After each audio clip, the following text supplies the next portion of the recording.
Selamat siang pemirsa Metro TV Lampung, Anda bersama saya Sylvia Agustina dalam program Dialog Spesial yang akan menemani Anda selama 30 menit ke depan. Tanggal 21 April diperingati sebagai Hari Kartini dan Hari Kartini sangat erat dengan emansipasi wanita. Nah, saya akan mengajak Anda berbincang mengenai peran perempuan dalam dunia politik bersama Guru Besar Ilmu Politik dari Universitas Lampung, Prof. Ari Darmastuti. Selamat siang, Prof. Selamat siang, Mbak Sylvie. Oke. Prof. Ari, kita akan berbincang mengenai peran perempuan di dalam dunia politik. Mungkin Prof bisa diceritakan terlebih dahulu bagaimana sih sejarah peran perempuan di dalam dunia politik kita? Oh, kalau ditanya sejarah sangat panjang ya, karena kalau kita lihat, kalau kita bicara Indonesia tentu kita akan mulai kembali ke 45 ya. Tapi kan sebenarnya di dalam kehidupan politik di Hindia Belanda dulu juga perempuan sudah terlibat. Kalau kita lihat mungkin salah satu tokohnya adalah Panglima Angkatan Laut ya, Laksamana Malahayati adalah seorang perempuan yang mungkin satu-satunya di dunia yang dari tahun perjuangan kemerdekaan dulu sudah menjadi Panglima Angkatan Laut. Kemudian di awal kemerdekaan kita juga mengenal misalnya Ibu S.K. Trimurti dan sebagainya yang itu sudah menjadi tokoh-tokoh nasional. Jadi sebenarnya kalau di Indonesia ya dari awal kemerdekaan perempuan sudah terlibat. Tentu sampai dengan saat ini. Tapi kalau kemudian kita melihat lebih dalam ya, kemudian dalam kehidupan politik sampai kita ukur misalnya di infrastruktur politik, di partai politik, di ormas, LSM dan sebagainya, dan di suprastruktur politik, di eksekutif, legislatif, yudikatif, ini memang kita masih ukuran-ukurannya masih belum terlalu memuaskan. Ya, bahkan perjuangan kita untuk keterwakilan politik perempuan pun sampai dengan pemilu ke-6 masa reformasi, ya kita hitung dari 99, 2004, 2009, 2014, 2019, 2024 sekarang. Itu juga belum, masih sekitar 20% saja di tingkat nasional. Di provinsi dan kabupaten, angka rata-rata seluruh Indonesia juga lebih rendah. Jadi memang masih jauh kalau kita bandingkan dengan beberapa wilayah di dunia, misalnya seperti negara-negara Eropa Utara, daerah Skandinavia, negara Islandia, Norwegia, Swedia, Finlandia, Denmark dan sebagainya yang keterwakilannya ya sudah 40% sekitar. Nah, itu tentu kita masih jauh. Gitu. Itu secara umum aja ya, saya kira gambarannya seperti itu. Tapi kalau saya katakan kalau di dalam sejarahnya memang dari zaman Hindia Belanda dulu sudah terlibat. Ya, termasuk salah satunya tokoh R.A. Kartini, Dewi Sartika dan sebagainya yang itu kan muncul sebelum kemerdekaan gitu. Cuman kemudian kalau kita bicara kuantitatif numbers dengan indeks memang kita masih agak memprihatinkan gitu. Artinya memang sudah sejak dari zaman dahulu perempuan itu terlibat ya, Prof ya? Ya, kalau di Indonesia kan memang Indonesia ini negara yang berbasiskan masyarakat Islam ya, tapi secara kultural kita berbasisnya nasionalisme kita cukup tinggi, pengaruh Hindu kuat, jadi kita tidak merujuk kepada kondisi negara-negara Muslim lain seperti Timur Tengah, di mana sangat rendah partisipasi politik perempuan, karena memang di sana misalnya di Arab Saudi saja hak untuk memilih kan baru 1 kali pemilu mungkin. Kalau kita kan tidak, kita itu secara konstitusional dari awal kemerdekaan memang tidak ada hukum yang mendiskriminasi perempuan. Hanya kemudian persoalan kultur politik masyarakat yang saya kira masih banyak hal yang menghambat perempuan bisa eksis. Tetapi memang dari awal tidak ada hambatan struktural dalam konteks, tidak ada aturan konstitusi yang menghambat perempuan, nggak ada. Beberapa undang-undang tentu masih perlu kita responsif genderkan, cuman tidak secara formal per pasal itu mendiskriminasi perempuan gitu. Ya. Oke, Prof. Saya kira begitu. Oke, tadi Prof menyebutkan dari pemilu kita sampai dengan hari ini kan syaratnya 30% ya, Prof ya, seharusnya keterlibatan perempuan. Ya. Tapi itu kalau saya sebagai ilmuwan politik saya katakan itu aturan yang buruk. Maksudnya begini,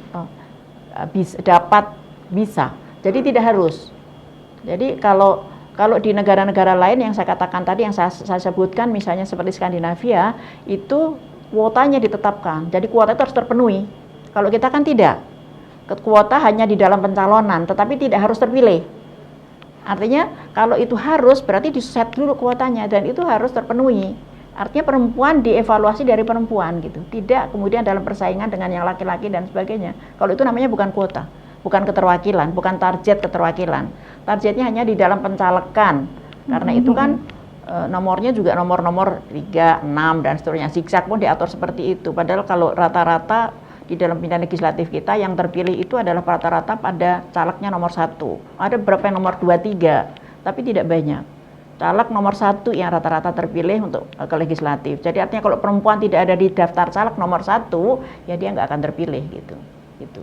Oke, baik Prof. Artinya dalam pemilu pun harus dimaksimalkan lagi ya Prof ya? Ya, pasti. Dan saya sih pengennya undang-undang ini sudah 25 tahun ya reformasi kita. Itu harusnya undang-undang itu sudah mulai dilihat lah. Jadi sekarang tidak dapat, ya bisa dan dapat, tapi harus 30% itu harus. Saya kan termasuk yang terkena diskriminasi itu pada waktu ingin daftar ke KPU tahun 2008 dulu. Jadi perempuan itu dievaluasi bersama dengan laki-laki. Jadi tidak misalnya ada caleg 3 perempuan, calon KPU perempuan, kemudian harus ada slot 1. Kalau ya itu yang terpilih maka saya akan terpilih dulu gitu. Kan gitu. Jadi karena perempuan tidak dipilih di antara perempuan tapi dengan calon-calon yang laki-laki, sehingga itu namanya bukan kuota ya, bukan keterwakilan yang jadi target. Nah, kalau di negara lain saya katakan tadi memang ditargetkan angkanya dan itu harus terpenuhi. Karena itu perempuan dievaluasi di antara perempuan gitu. Oke, Prof. Sebagai guru besar ilmu politik nih Prof, bagaimana sih kiprah Prof Ari dalam dunia politik kita? Kalau mengajar ya tentu dari dulu saya mengajar, saya makanya nulis ya, kemarin baru terbit menjadi salah satu buku referensi tentang sistem kepartean dan pemilihan umum di Indonesia, teori dan prakteknya. Nah, sistem kepartean dan pemilihan umum, teori dan praktek di Indonesia. Dan itu saya tulis di awal reformasi dulu ya, kemudian baru saya terbitkan jadi buku referensi. Jadi kalau ngajar memang dari tahun 85 pertama kali saya jadi dosen di FISIP, tentu saya sudah ngajar itu. Tetapi kalau kemudian aktif di berbagai ormas dan sebagainya, itu ya mulai awal reformasi saya kira saya melibatkan, karena gini, kalau secara kultur ya, perempuan itu rata-rata akan bisa terjun kehidupan politik itu setelah anaknya cukup besar, yaitu umurnya SMP. Makanya karir politik perempuan rata-rata terlambat dibanding laki-laki. Kalau laki-laki itu begitu lulus perguruan tinggi dia bisa berkarir politik full, lulus 25 tahun langsung berkarir. Perempuan nggak bisa. Ini statistik atau data dari PBB menunjukkan bahwa karir politik perempuan itu terlambat 15 tahun dibanding laki-laki. Jadi perempuan baru berkarir politik waktu umurnya 40 tahun, nunggu anaknya lulus SD dulu. Ya, jadi nggak bisa langsung begitu lulus langsung terjun, nggak bisa. Ini yang jadi hambatan kultural perempuan. Nah, saya juga seperti itu. Jadi waktu datang pertama kali di Lampung, saya itu seperti masuk ke dalam lubang yang saya nggak sadari gitu. Karena menikah terus punya anak 4, ngurus anak, nggak bisa ngapa-ngapain. Padahal dulu saya di Jogja aktif sekali. Sehingga saya baru mulai aktif misalnya jadi Dewan Pakar, Kaukus Perempuan Politik dan sebagainya di awal reformasi aja gitu. Jadi baru sekitar 25 tahun terakhir lah, meskipun karir saya sudah hampir 40 tahun di Unila. Ya. Tapi sekali lagi soal itu tadi, perempuan rata-rata punya beban kultur yang tidak dialami laki-laki, sehingga statistik mengatakan perempuan memulai karir politik terlambat dibanding laki-laki dan gapnya 15 tahun. Ya. Oke, Gitu. beban kultur itu ya Prof yang membuat Kultur, ya karena kan tidak mungkin ini. bagaimanapun secara kultural pengasuhan anak tetap dianggap menjadi tugas perempuan utama, gitu. Ya, jadi karena itu kemudian tidak mungkin kita bisa berkonsentrasi di pekerjaan saja. Gitu. Oke, baik Prof. Menarik sekali perbincangan kita mengenai sejarah perempuan dalam dunia politik. Kita akan jeda sejenak Prof setelah jeda pariwara. Baik pemirsa Metro TV Lampung, jangan kemana-mana, tetaplah bersama kami.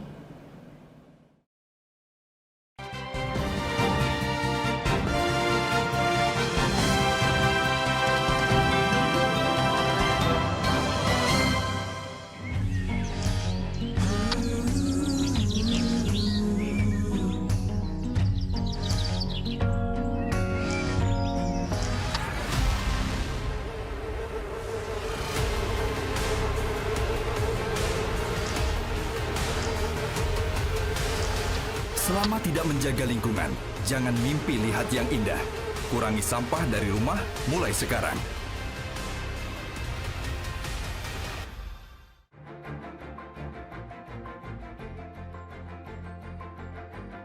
World News, bringing you current issues, sports and entertainment.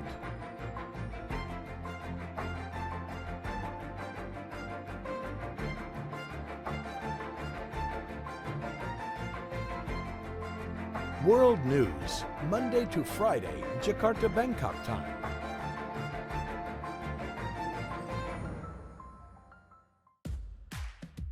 Cara mudah nonton Magna Channel via set-top box. Pasang kabel antena TV ke set-top box. Tekan tombol on pada remote set-top box, pilih menu, cari saluran, aktifkan daya antena, dan pilih pencarian otomatis. Tunggu beberapa saat, lalu pilih Magna Channel. Kini Anda bisa menikmati tayangan Magna Channel, TV digital terestrial pertama dengan jangkauan nasional.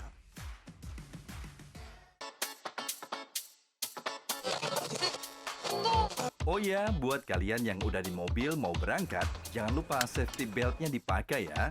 Terus, cek juga ban, rem, dan pastinya harus selalu jaga jarak aman sama mobil lain.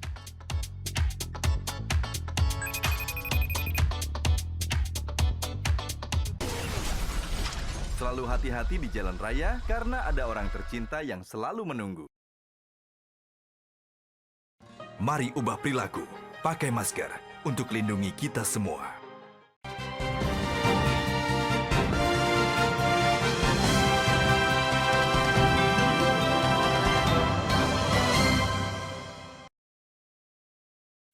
Baik pemirsa Metro TV Lampung, Anda kembali lagi dalam dialog spesial bersama saya Silvi Agustina dan Prof. Ari yang membahas mengenai peran perempuan dalam dunia politik.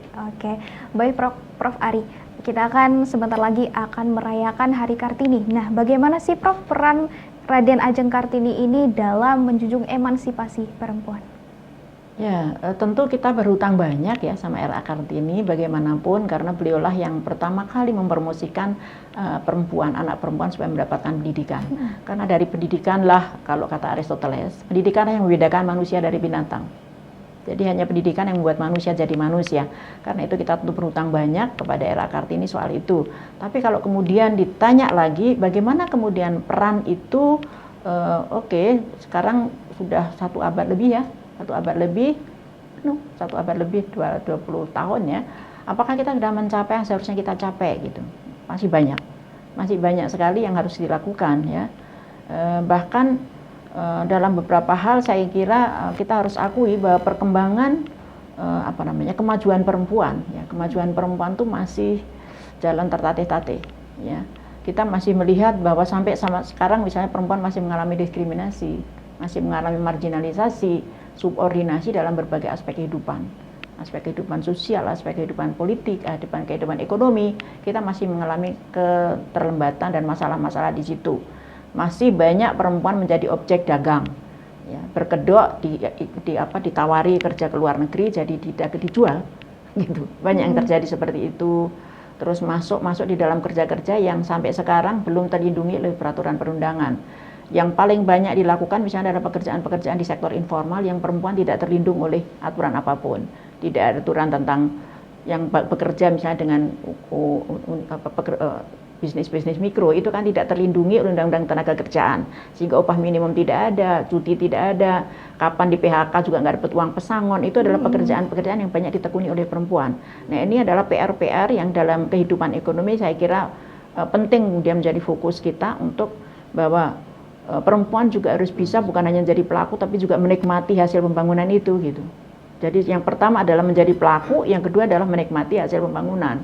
Yang sekarang malah justru dengan semakin masifnya pekerjaan-pekerjaan atau globalisasi ekonomi, banyak sekali perempuan-perempuan yang harus bekerja di keluar daerah ya, dan bekerja pada sektor-sektor dan daerah-daerah yang sangat berbahaya untuk mereka.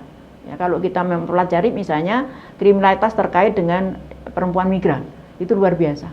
Ya. Belum tentu juga ada perlindungan dari kita, belum ada perlindungan dari tempat tempat lokasi tempat mereka kerja dan sebagainya. Yang ke Timur Tengah misalnya, di sana kultur perbudakan masih sangat kental. Dan kita tidak pernah bisa memantau apa yang terjadi di ranah-ranah domestik dari tempat mereka kerja gitu.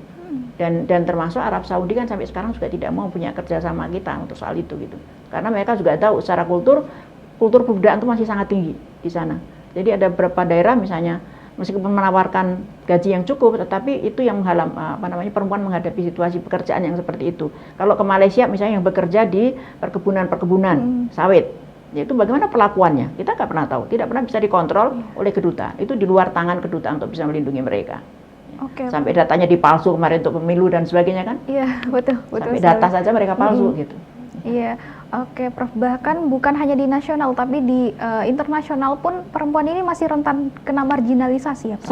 Sangat. karena kan pola kerjasama untuk pengiriman, kan sekarang gini, kalau kita ke desa-desa misalnya, kita akan lihat bahwa banyak sekali desa-desa yang kosong dari gadis-gadis muda. Kemana mereka?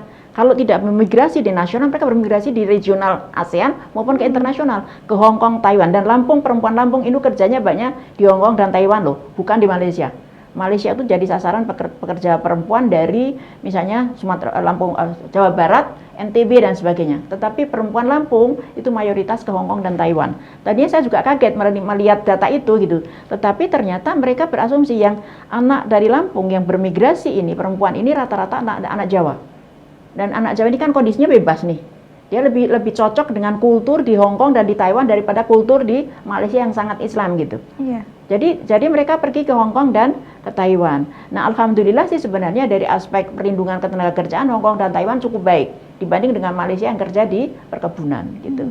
Tetapi masih banyak juga yang bekerja di Timur Tengah, meskipun bukan sasaran utama. Jadi sekali lagi kalau kita lihat migrasi internasional, pekerja kita itu mayoritas ke Hong Kong dan Taiwan. Sasaran pertama, baru kemudian ke wilayah Asia Tenggara, kemudian ke Timur Tengah gitu. Oke, baik Prof. Perempuan kan bukan hanya menikmati pembangunan, tetapi harus terlibat dalam proses pembangunan itu sendiri. Bagaimana sih Prof seharusnya keterlibatan perempuan dalam pembangunan nasional Ya, kita? kalau kita melihat kan itu kan ukurannya ada di IPG ya, Indeks Pemberdayaan Gender. Indeks Pemberdayaan Gender adalah suatu indeks yang dipakai untuk mengukur keterlibatan perempuan di ranah publik. Artinya bagaimana dia melakukan kegiatan ekonomi, bekerja di perusahaan, jadi ASN, jadi guru dan sebagainya. Jadi bekerja di sektor formal yang diukur. Nah, kalau di Lampung ini yang paling tinggi itu adalah Lampung Tengah. Karena Lampung Tengah ini kebetulan kan banyak sekali perusahaan besar yang mempekerjakan pekerja perempuan. Misalnya GGPC itu kalau nggak salah tuh karyawan perempuannya di 10.000. Jadi itu mengangkat Lampung Tengah dalam konteks IPG.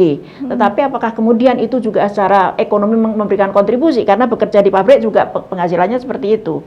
Tapi kalau dari sisi IPG ya itu ukuran di sektor publik. Nah, alhamdulillah sih kalau Lampung ini memang ini termasuk hasil kami bekerja sama antara akademisi, politisi, birokrat. Kita mendorong adanya Femokrasi itu adalah feminis birokrat. Kita dorong bahwa pemerintah itu harus punya target. Kepala dinas, kepala bidang, kepala seksi dan sebagainya. Makanya kalau Provinsi Lampung, kepala dinas perempuannya selalu cukup gitu. Karena memang kita dorong. Saya kan 12 tahun jadi tenaga ahli Pemprov. Itu yang selalu saya dorong, saya tagih. Ya, jadi ini salah satu yang di Lampung cukup baik untuk IPG. Tetapi kalau kita lihat indeks gender development indeks pembangunan gender kita, indeks pembangunan gender kita, perempuan itu di aspek ekonomi yang lemah. Jadi kalau pendidikan dasar, ini perempuan di Lampung sudah lebih tinggi dari laki-laki. Artinya drop out laki-laki lebih tinggi dari perempuan di pendidikan dasar. Tapi di pendidikan menengah dan tinggi perempuan kalah dari laki-laki. Di usia harapan hidup perempuan lebih panjang daripada laki-laki. Jadi secara kesehatan dasar perempuan oke. Tetapi di daya beli, kontribusi ekonomi perempuan sangat rendah dibanding laki-laki. Jadi kontribusi ekonomi perempuan itu tersembunyi di dalam statistik. Karena statistik selama ini kan konsep bekerja yang dihitung sebagai kontribusi ekonomi adalah berapa jam minggu yang lalu kamu bekerja mendapatkan upah. Perempuan jadi istri, nyuci baju, masak, membersihkan rumah, membersihkan kebun, yang ini kalau dibayarkan semua berapa, tapi tidak pernah dihitung dengan uang. Jadi laki-laki bisa kerja keluar karena perempuan mengerjakan ini, tetapi ini tidak pernah dihitung. Sehingga kontribusi ekonomi dalam kehidupan ekonomi dianggap rendah. Ini saya katakan statistiknya bias gender. Iya, betul. Karena kalau ini dihitung semua, laundry berapa satu bulan, bersihkan rumah berapa, gitu, masak berapa, kan gitu. Kalau itu semua dikontribusi dengan uang, itu kan tinggi sebenarnya kontribusi perempuan, tapi dianggap perempuan tidak kontribusi. Jadi kontribusi perempuan secara ekonomi dalam kehidupan daerah dan negara itu tersembunyi oleh statistik yang bias gender, yang tidak mengukur ini gitu. Ya baik Prof, kita akan lanjut lagi ya nanti di segmen selanjutnya. Menarik sekali karena masih banyak sekali problem-problem mengenai perempuan. Pemirsa Metro TV Lampung, jangan kemana-mana, kita akan kembali setelah jeda pariwara.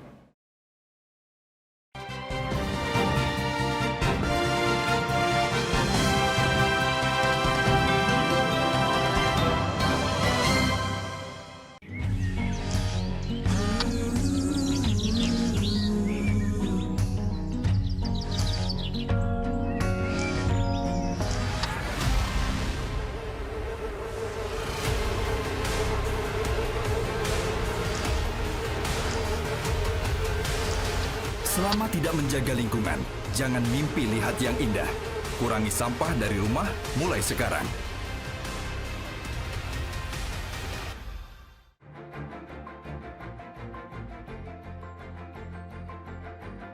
World News, bringing you current issues, sports and entertainment.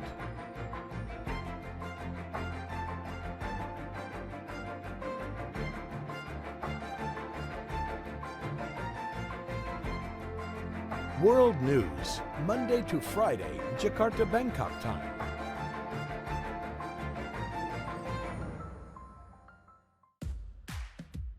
Cara mudah nonton Magna Channel via set-top box. Pasang kabel antena TV ke set-top box. Tekan tombol on pada remote set-top box. Pilih menu, cari saluran, aktifkan daya antena, dan pilih pencarian otomatis. Tunggu beberapa saat, lalu pilih Magna Channel. Kini Anda bisa menikmati tayangan Magna Channel, TV digital terestrial pertama dengan jangkauan nasional.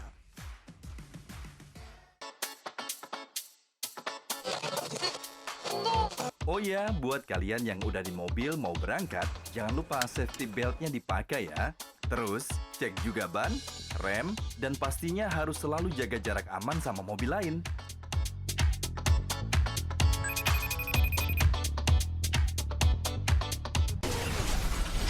Selalu hati-hati di jalan raya karena ada orang tercinta yang selalu menunggu.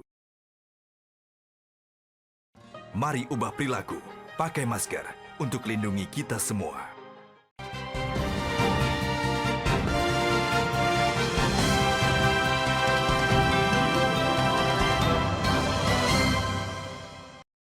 Baik pemirsa Metro TV Lampung, Anda kembali lagi dalam program Dialog Spesial. Kita akan melanjutkan perbincangan kita bersama Prof. Ari. Oke, baik Prof. Ari, kita sudah membahas banyak mengenai problem-problem tentang perempuan. Ternyata masih banyak sekali ya Prof ya. Nah, bagaimana sih Prof saran dari Prof. Ari selaku guru besar di bidang ilmu politik kepada perempuan-perempuan muda yang ingin terjun di dunia politik? Ya, gini, politik itu harus dianggap sebagai kewajiban.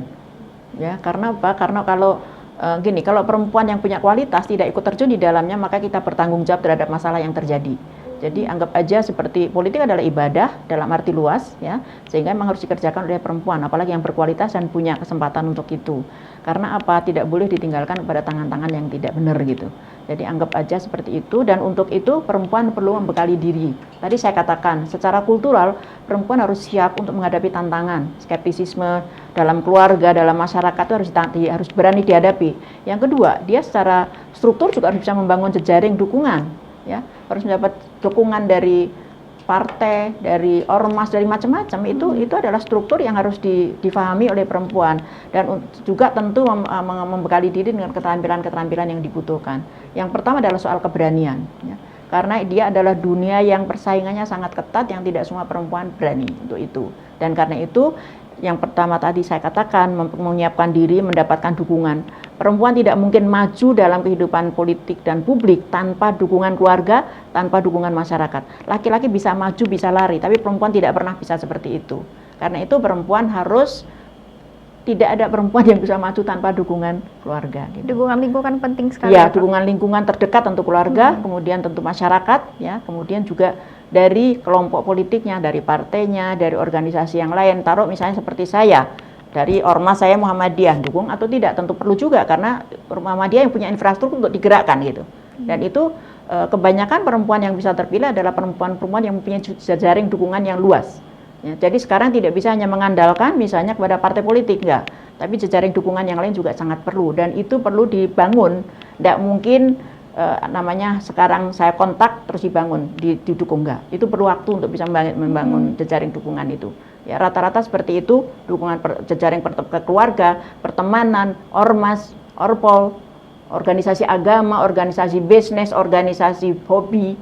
Ya, mungkin ada yang hobi mancing, ada yang hobi whatever, itu bisa menjadi organisasi-organisasi yang menjadi jejaring itu, karena ada organisasi hobi, profesi, sosial, politik, keluarga, semua itu perlu diperluas. Jadi membangun itu tidak mudah, tetapi itu harus dilakukan gitu. Ya, karena tidak bisa perempuan hanya mengandalkan kepada dukungan dari partai. Ya, partai tentu akan juga mengevaluasi kita, apakah kita juga punya potensi jejaring itu. Kalau enggak juga partai nggak akan dukung. Ya, jadi kalau untuk perempuan yang ingin terjun ke dalam kehidupan politik, yang pertama adalah harus bisa mengatasi hambatan kultural dulu, keberanian dulu, dukungan keluarga itu penting. Itu adalah soal kultur. Yang kedua adalah soal struktur tadi, membangun jejaring yang luas sehingga kalau terjun itu tidak setengah-setengah. Ya, jadi jangan terjun ke dalam kehidupan politik setengah-setengah, mending nggak usah. Kalau setengah-setengah ya. Begitu. Kalau yang serius ya, yang harus yang serius. Saya kira itu. Oke, Prof. Lalu seperti apa sih harapan dari Prof Ari untuk peran perempuan dalam dunia politik kita? Saya masih mengharapkan ya. Saya ini sudah berapa puluh tahun ya dari ketua PSI tahun 95, sudah 20 tahunan ya nguplek soal ini. Tapi beberapa kabupaten itu nol. Dari 15 kabupaten kota ini kan ada yang tidak punya perempuan sebagai calonnya gitu, yang anggota DPR. Jadi itu PR kita gitu, karena banyak sekali kemudian perda-perda provinsi yang kita inisiatif itu tidak diturunkan ke DPRD kabupaten kota. Misalnya, saya melakukan inisiatif menyusun perda perlindungan pekerja migran Indonesia asal Lampung. Dan itu mewajibkan kepala pemerintah daerah untuk mendukung perempuan yang akan kerja ke luar negeri. Tapi misalnya Lampung Timur, itu kan pengekspor TKW tertinggi di Lampung. Betul. Tapi perdanya juga nggak dibuat. Jadi ini perda provinsi Lampung kan nggak bisa jalan kalau di kabupaten nggak ada gitu. Nah sehingga harus ada dukungan di kabupaten kota sehingga apa yang kita lakukan di provinsi itu bisa turun ke kabupaten kota gitu. Karena kan kalau misalnya pengiriman tenaga kerja itu kan dari Lampung Timur bukan dari provinsi Lampung gitu. Nah kalau tidak ada intervensi dari kabupaten Lampung Timur yang banyak ngirim tenaga kerja, tentu ini nggak ada manfaatnya gitu. Perda provinsi kurang gitu. Ya, jadi impaknya terhadap pekerja perempuan yang pergi ke luar negeri nggak terlalu besar karena mereka merekrutnya dari kabupaten dan kota. Ini contoh-contoh beberapa hal yang ke depan masih tetap harus kita usahakan. Nah kalau nggak ada perempuan yang jadi anggota dewan, ini nggak ada yang sadar soal ini gitu. Wong saya punya partner di komisi E aja belum tentu juga didengarkan pendapat saya gitu. Ya, saya tenaga ahli komisi E itu sangat concern soal itu. Anggota DPRD yang perempuan juga banyak. Ya paling juga dapat 1-2 perda gitu ya. Nah apalagi yang tidak ada. Nah di Provinsi Lampung ini ada beberapa daerah yang masih minim sekali perempuannya. Dari 25 hanya 1 bisa ngapain gitu ya. Di dalam teori budaya politik kalau kita sendirian di antara 25 kita hanyut. Iya, betul. Kita hanyut dalam maskulinitas politik. Jadi femininitas politik tidak bisa tersampaikan gitu, tidak bisa mewarnai DPRD dan persyaratannya 30% untuk bisa merubah itu. Jadi kalau kita belum 30% mau merubah nggak bisa. Karena kalau kurang dari itu malah kita hanyut dalam lingkungan yang ada di sekitar kita gitu. Betul, Prof. Jadi kita juga jadi maskulin gitu. Bukannya teman-teman yang laki-laki menghargai perempuan nggak, kita yang jadi seperti laki-laki gitu. Karena itu kultur. Dan untuk bisa merubah kultur butuhnya 30%, itu yang disebut dengan critical mass.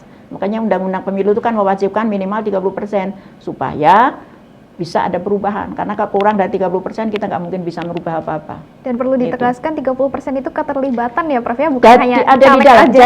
Jadi bukan calon, tapi yang jadi harus 30% gitu. Nah ini basa-basi aja undang-undangnya. Iya, ini harus dipertegas lagi ya Prof implementasinya. Oke, baik Prof. Mungkin Prof Ari bisa memberikan closing statement untuk dialog kita hari ini Prof. Oke, terima kasih untuk para persawan khususnya yang perempuan yang ada di rumah, apalagi yang generasi muda, please keep fighting ya. Saya ini nenek-nenek aja masih semangat kemana-mana, dan Anda semua yang masih muda harus bisa mengisi pembangunan kita.